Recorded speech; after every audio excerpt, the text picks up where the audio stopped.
Okay, welcome to the hot seat spot for tonight, and we've got someone with us who is a very special guest, and I'm so pleased that you felt up to come in tonight and sharing with us, Steve. Maybe it's just a little bit of background, really. You've got a little bit of an accent, so I'm guessing you're probably not a Gisbornean by birth.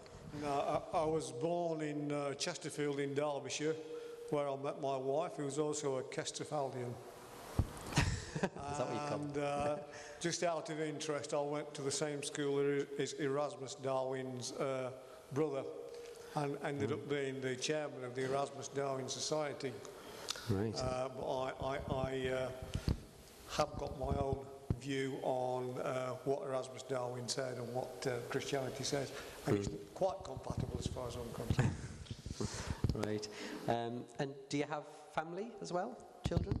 Yeah, we've got 2 children. We've got a daughter who lives just outside Hull, who's married with a gorgeous granddaughter that we've got, Emma, who's 7 now, and our son lives in Boston, in Massachusetts, where he's a medical researcher at a university. He's researching into the basic cause of muscular dystrophy and Parkinson's disease, so he's way ahead of me intellectually.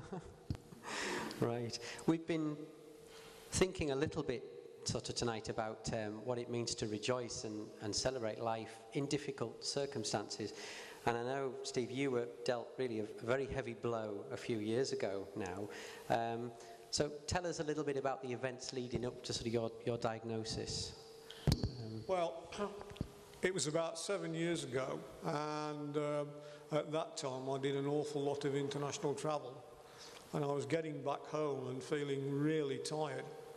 And one night I had chest pains, and my wife thought I was having a heart attack, and quite rightly rang for the ambulance, and the ambulance man came and said, "Don't think you're having a heart attack." But the last person I said to that, I took him to hospital anyway, and he had a heart attack, so I'm not taking any chances.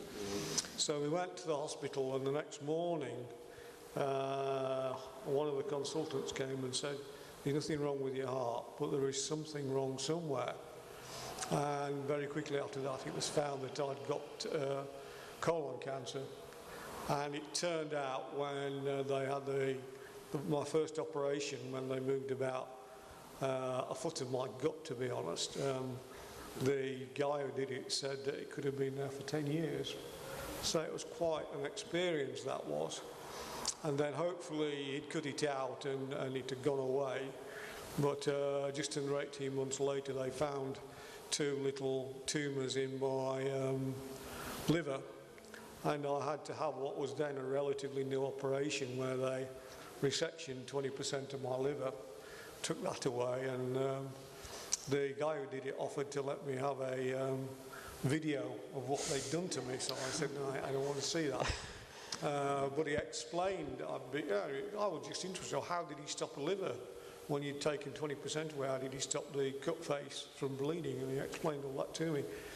So I had that taken away, and that was a 7-hour operation, which I wouldn't like to go through again for a number of reasons which I'll not bore you with. And then, unfortunately, about 2 years later, it came back, and I went to James Cook Hospital, and they said, "Well, basically, it's not operable, so we're just going to have to manage it." And that was it. And I've now got what I believe the medics call advanced bowel cancer. They can't remove it, and it's very unlikely it'll cure itself for any reason. So I've just got to live with it, basically. So how is having to deal with a really difficult illness sort of changed your outlook on life on a daily basis? Does it change the way you look at life? I think it has completely, yeah, because before, I mean, I was all over the world, really, and I got a great job, really enjoyed it, great family, great wife, great children, and then suddenly something happens and the job has to stop because you basically can't do it anymore, and you're basically left then with, you know, half of your life really just disappears very quickly for very good reasons. I'm not complaining about that in the circumstances.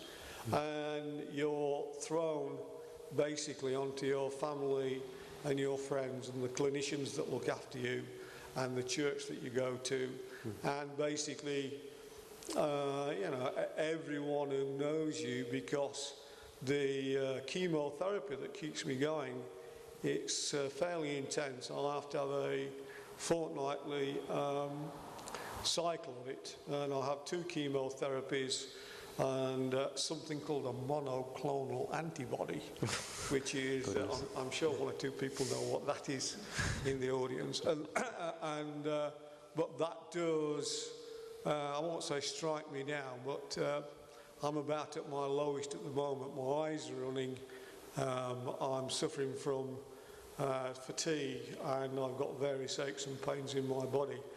And when Tim asked me if I'd come up and give my testimony, I said, well, you're asking me on just about my worst day, but I will pray and ask that I can be allowed to make it, and my prayers have been answered.